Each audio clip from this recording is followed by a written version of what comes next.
तो दोस्तों HDFC bank ने अपने क्वार्टर 3 के नंबर को जारी कर दिया है। डाटा बेसिकली यहाँ पर करोड़ में है, तो हमको करोड़ में समझाने की कोशिश करने वाले हैं। तो बात कर लेते हैं इंटरेस्ट के जरिए जो इसका इनकम आ रहा है वो पिछले साल 70,582 करोड़ रुपये, पिछले क्वार्टर में 74,016 करोड़ रुपये, और वही अभी की बात कर ले तो 76,006 करोड़ रुपये यहाँ पर देखने को मिल रहा है।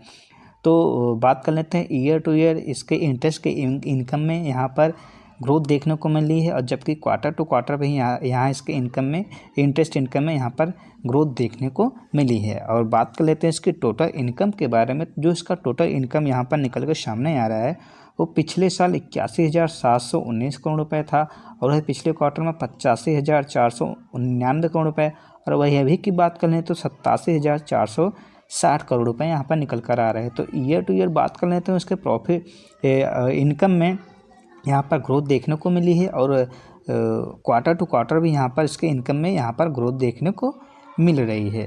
दोस्तों अब बात कर लेते हैं इसके खर्चे के बारे में। तो जो इसका खर्चा निकल कर आ रहा है वो पिछले साल 58,072 करोड़ रुपये था, और वही सेकेंड क्वार्टर में 60,793 करोड़ रुपये, और वह भी की बात कर लें तो 62,460 करोड़ रुपये इसका खर्चा निकल कर आ रहा है। जबकि यहाँ पर देख लेते हैं ईयर टू ईयर इसका खर्चा बढ़ा है, और क्वार्टर टू क्वार्टर भी इसका जो खर्चा है यहाँ पर बढ़ता हुआ नज़र आ रहा है।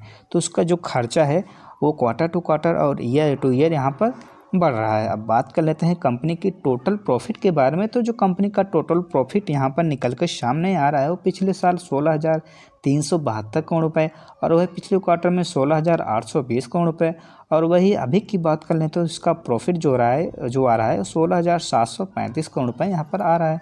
ईयर टू ईयर बात कर लें तो इसको प्रॉफिट में यहाँ पर ग्रोथ देखने को मिली है, जबकि क्वार्टर टू क्वार्टर इसके प्रॉफिट में यहाँ थोड़ा बहुत गिरावट देखने को मिली है। थोड़ा बहुत ही ज़्यादा नहीं, थोड़ा बहुत यहाँ पर गिरावट देखने को मिल रही है। अब यहाँ पर देख लेते हैं कंपनी के ईपीएस के बारे में। तो जो इसका ईपीएस निकल कर यहाँ सामने आ रहा है वो पिछले साल 21,49 रुपये, पिछले क्वार्टर में 21,98 और अभी की बात कर लेते हैं 21,80 यहाँ पर निकल कर आ रहे हैं। तो क्वार्टर टू क्वार्टर यहाँ पर देख लेते हैं तो उसका जो ईपीएस है वो यहाँ पर घटता हुआ नज़र आ रहा है, जबकि ईयर टू इसका जो ईपीएस है वो यहाँ पर बढ़ता हुआ नज़र आ रहा है। तो कुल मिलाकर इसको क्वार्टर 3 के नंबर को अगर देखा जाए, इसका जो इंटरेस्ट के जरिए जो इसका इनकम था वो भी बढ़ा है, और उसका जो प्रॉफिट है वो भी बढ़ा है, और उसका जो खर्चा है वो थोड़ा बहुत यहाँ पर बढ़ा है। तो कुल मिलाकर यहाँ पर देखा जाए तो इसका जो रिजल्ट आया है वो रिजल्ट मतलब अच्छा ही आया है। अब बात ये होगी कि जो इसका शेयर है इस पर क्या इम्पेक्ट इसका पड़ता है, क्या इसका मोमेंटम रहने वाली है,